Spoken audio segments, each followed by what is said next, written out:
Welcome to Học tiếng Anh với Joseph, where we build vocabulary and practice some pronunciation through reading.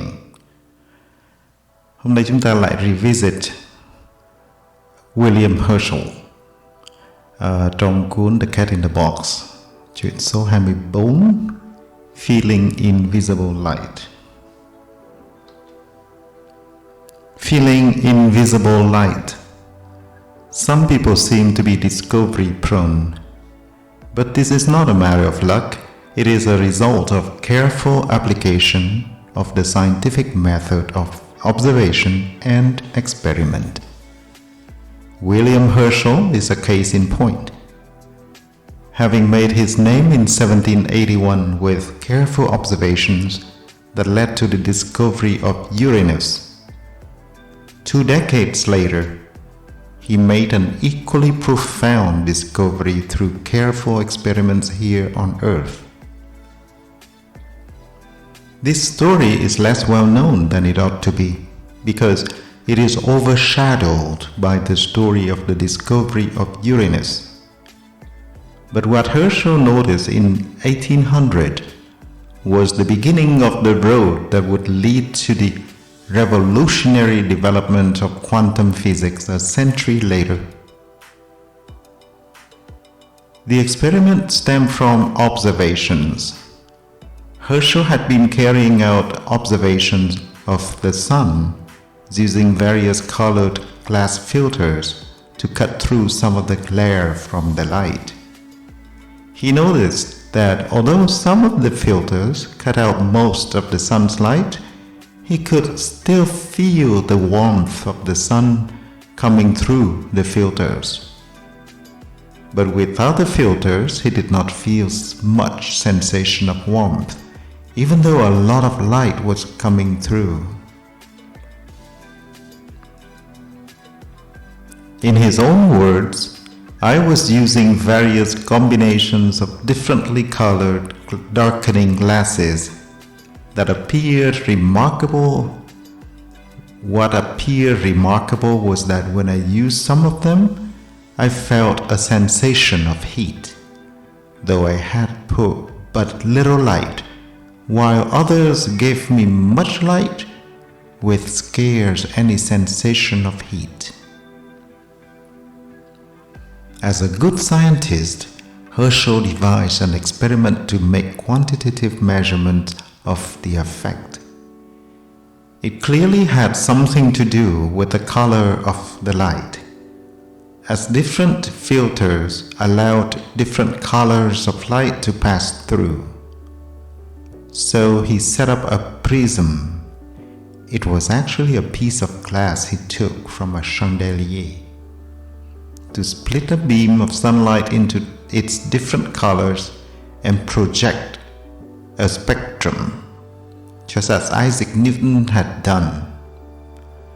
He then took 3 thermometers with blackened bulbs to make it easy for them to absorb heat, and placed one on each side of the projected spectrum to act as controls according to the temperature of the room.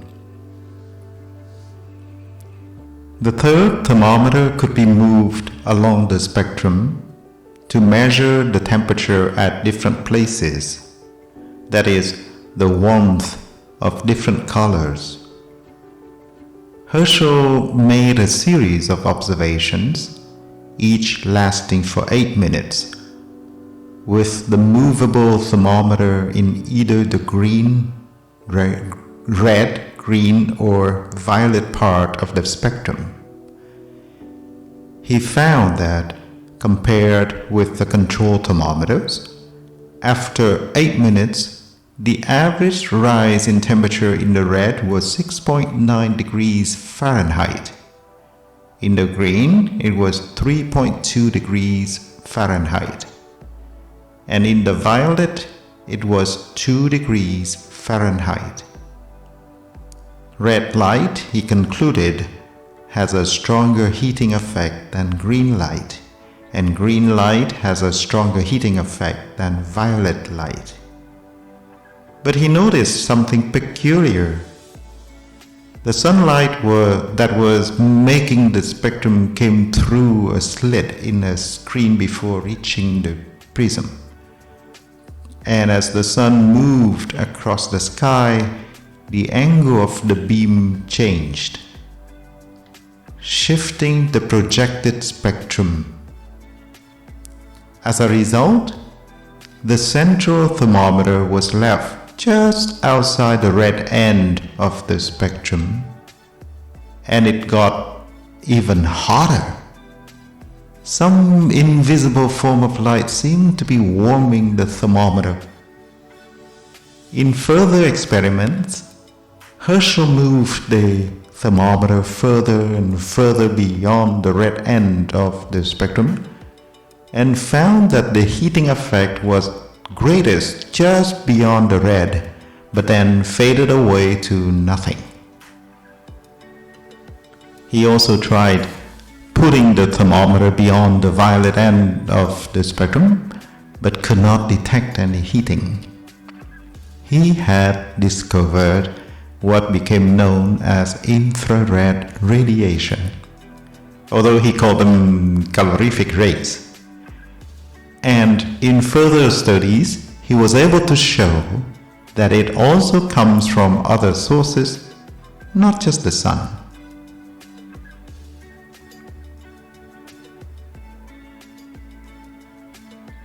The warmth you feel from a fire or a hot radiator is infrared radiation. Later studies showed that there is radiation beyond the violet, ultraviolet radiation, although it does not produce this heating effect. Herschel described his discoveries in a series of papers published by the Royal Society and suggested that radiant heat and light are both part of the same spectrum, part of which we see and part of which we feel, not two different phenomena, because we are not allowed by the rules of philosophizing to admit two different causes to explain certain effects, if they may be accounted for by one. This is a fundamental principle of science, that the simplest explanation is usually best.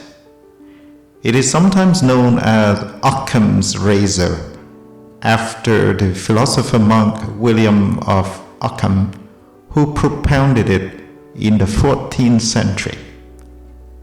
Almost immediately after his discovery, powerful support for Herschel's suggestion came from new experimental discoveries concerning the nature of light.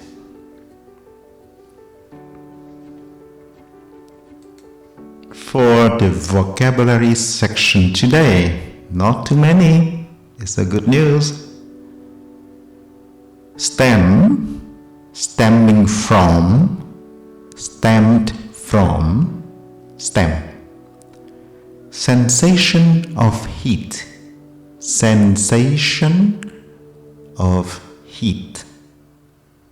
Prism, prism, not prison. Prism, prism. Chandelier, this is a French word. Chandelier, chandelier. Thermometer, thermometer, not thermometer. Thermometer, thermometer. Peculiar, peculiar, peculiar. Slit, slit. Infrared radiation, ultraviolet radiation. Infrared, infrared radiation. I hope you enjoyed this story. It's a wonderful story of the history of science. Thank you for your time again, and as usual, I will see you in the next story. Bye for now.